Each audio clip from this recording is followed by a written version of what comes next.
Madame Françoise s'interroge. Partout, elle lit que c'est la crise. Elle lit aussi qu'en 2023, des milliards d'euros ont été investis au nom de la politique de développement de la France. Partout dans le monde, sauf en France métropolitaine. Et en plus, l'État mobilise une banque publique pour mettre en œuvre une partie de cet argent. 12 milliards d'euros pour la réalisation des objectifs de développement durable de l'ONU, c'est bien gentil. En attendant, les dépenses s'accumulent, la France s'endette. D'ailleurs, d'où vient l'argent du groupe AFD et où va-t-il ?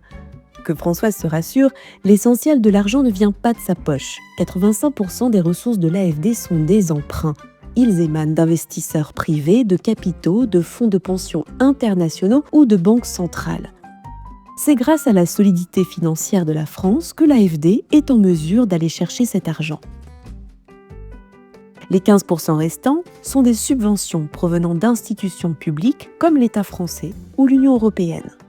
Et pour son fonctionnement, qu'en est-il ? Eh bien, pour payer les salaires des agents, le coût des missions sur le terrain ou encore les loyers, l'agence se finance principalement grâce au taux d'intérêt des prêts qu'elle accorde et aux commissions perçues pour la mise en œuvre des subventions. Après ces dépenses, il lui reste un résultat net positif. Une partie est reversée à l'État, son unique actionnaire. Le reste alimente ses fonds propres pour permettre de déployer son activité bancaire. Maintenant que la question de la provenance de l'argent est résolue, une autre se pose. Où va-t-il au juste ? L'AFD investit dans les pays et les secteurs pour lesquels l'État lui donne mandat. Par exemple, dans la protection de la biodiversité en Amérique latine, dans l'éducation en Afrique de l'Ouest, ou encore dans la lutte contre le changement climatique en Asie. Elle accompagne la transition des économies vers des modèles soutenables. Elle finance aussi des projets dans les pays vulnérables et exposés aux dégradations écologiques où le marché juge trop risqué d'investir. Au total, l'AFD finance plus de 4000 projets à forts impacts sociaux et environnementaux. C'est bien beau tout ça, mais comment être sûr que les investissements arrivent au bon endroit ? Un mot, vérification.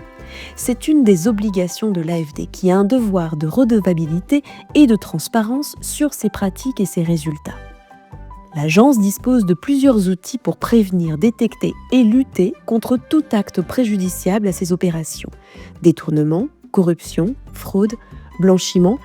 Face à ces risques, ce système de contrôle garantit la crédibilité de l'AFD auprès de ses partenaires, de l'État français, de l'Union européenne et des citoyens. Tous ces efforts financiers pour la bonne santé de la planète, ce n'est pas juste pour se donner bonne conscience. Ils participent à maintenir une stabilité dans le monde et donc en France.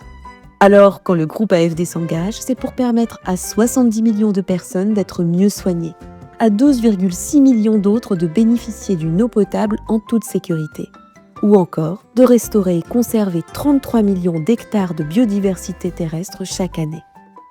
Il s'agit avant tout d'un investissement solidaire et durable pour l'avenir, celui de Madame Françoise comme celui de ses petits-enfants.